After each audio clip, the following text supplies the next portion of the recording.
Friends and family, welcome our channel. நாம் நேற்று என்ன பார்த்தோன்னா ஆரி ஒர்க்குடைய பேசிக்ஸ் கிட்டு தான் பார்த்தோம்.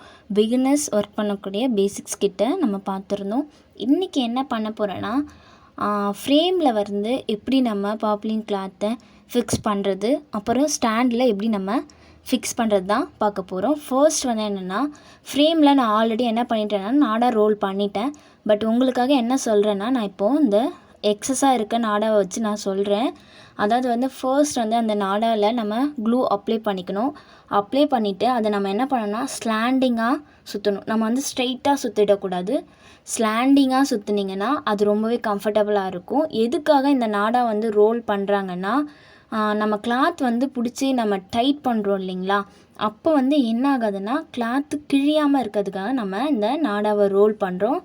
அடுத்தது என்னென்னா, இங்கே நமக்கு ஃப்ரேமோட ஒரு ஸ்க்ரூ தருவாங்க. பட் அந்த ஸ்க்ரூ என்ன பண்ணோம்னா டபுள் நம்ம அவுட்டர் ஃப்ரேம்லேயும் இன்னர் ஃப்ரேம்லேயும் நம்ம நாடா ரோல் பண்ணிட்டோன்னா அந்த ஸ்க்ரூ நம்மளால் கிளாத் போட்டு அட்ஜஸ்ட் பண்ணும்போது ஃபிக்ஸ் ஆகாது. ஸோ அதுக்காக நம்ம பெரிய ஸ்க்ரூவாக இல்லை டைப்பாக நீங்கள் வாங்கிக்கோங்க. இல்லைனா எக்ஸஸாக ஷாப்பில் கிடச்சாலும் நீங்கள் என்ன பண்ணிக்கலாம்னா தனியாக ஸ்க்ரூ வாங்கிக்கலாம். இப்போ நம்ம என்ன பண்ண போகிறோன்னா ஃப்ரேமில் கிளாத்தை எப்படி ஃபிக்ஸ் பண்ணுறது அப்படின்னு சொல்லிட்டு பார்க்கலாம். ஃபர்ஸ்ட் நம்ம உள்ளரில் இருக்க ஃப்ரேமை இன்னரில் இருக்க ஃப்ரேமை நம்ம கீழே வச்சுட்டு அதுக்கு மேலே என்ன பண்ண போகிறோன்னா கிளாத்தை வைக்க போகிறோம். கிளாத்தை நல்லா நீட்டாக பிரித்து விட்டுருங்க.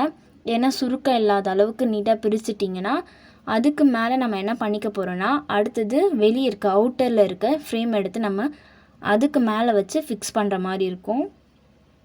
இப்போ என்ன பண்ணியிருக்கோன்னா அவுட்டரில் இருக்க ஃப்ரேமை எடுத்து வச்சு ஃபிக்ஸ் பண்ணியிருக்கோம். இதை என்ன பண்ணணுன்னா நல்லா ஃபிக்ஸ் பண்ணி அமுக்கி விட்டுருங்க. எல்லா சைடுமே எல்லா கார்னர்லுமே நல்லா ப்ரெஸ் பண்ணி விடுங்க. ஏன்னா அது ஃபிக்ஸ் ஆகணுன்றதுக்காக நல்லா ப்ரெஸ் பண்ணுங்கள். அடுத்தது இந்த போல்டு இருக்குங்க இல்லையா, இந்த ஸ்க்ரூவை நல்லாவே என்ன பண்ணணும்னா டைட் பண்ணணும். அவங்கக்கிட்ட ஸ்க்ரூ டைட் பண்ணக்கூடிய ஏதாவது இருந்துச்சுன்னா அதை வச்சு நீங்கள் என்ன பண்ணலான்னா டைட் பண்ணலாம். அது நல்லா டைட் பண்ணுங்கள். ஏன் சொல்கிறேன்னா கிளாத் லூஸாக இருந்தால் நமக்கு ஸ்டிச்சஸ் போட முடியாது. ஸோ அதுக்காக தான் அந்த ஸ்க்ரூவை நல்லா டைட் பண்ணுங்கள்.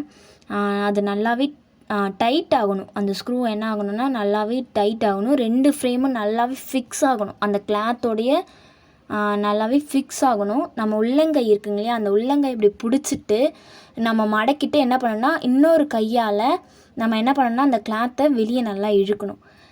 எதுக்காக இது இழுக்கிறாங்கன்னா நம்ம டைட் கொடுக்கறதுக்காக தான். நம்ம லூஸாக இருந்தால் ஸ்டிச்சஸ்ஸு போட முடியாது. நம்ம நல்லா டைட் கொடுக்கணும். அதுக்காக தான் இந்த கிளாத்தை என்ன பண்ணுறோன்னா நல்லா பிடிச்சிட்டு இன்னொரு கையால் இந்த கிளாத்தை வெளியே பேலன்ஸ் இருக்கக்கூடிய கிளாத்தெல்லாம் நம்ம என்ன பண்ணுறோன்னா வெளியே எடுக்கிறோம்.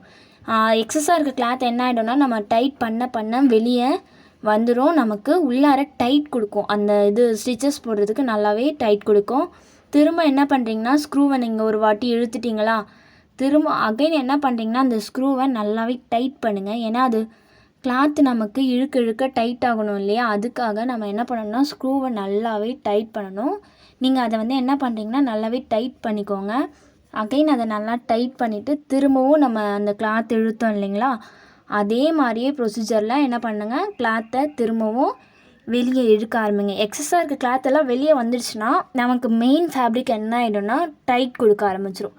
நம்ம டைட்டாக இருந்தால் தான் ஸ்டிச்சஸ் போடவே ரொம்பவே ஈஸி அண்ட் கம்ஃபர்டபுளாக இருக்கும். அதுக்காக தான் சொல்கிறது நல்லாவே கிளாத்தை என்ன பண்ணிக்கலாம்னா டைட் பண்ணிக்கலாம். நம்ம டைட் பண்ண நமக்கு மெயின் ஃபேப்ரிக் என்ன ஆகணும் நல்லாவே டைட்டாக இருக்கும்.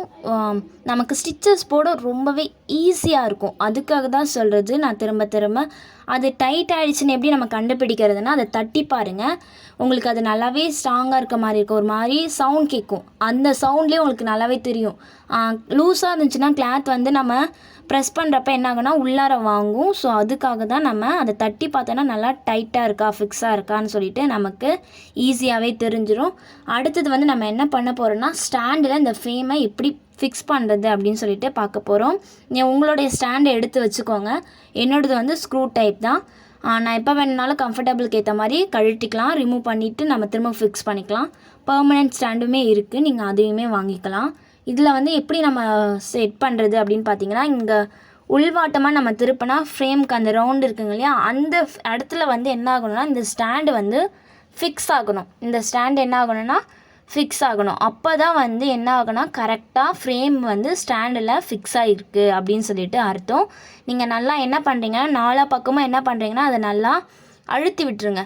நல்லா அழுத்தி விட்டிங்கன்னா அது என்னென்னா ஃபிக்ஸ் ஆகிடும். ஃபிக்ஸ் ஆனால் நமக்கு ஈஸியாகவே போட முடியும். இதுதான் வந்து நம்ம ஆரி ஒர்க்கு ஃப்ரேமில் செட் பண்ணக்கூடியது. Thank you so much family.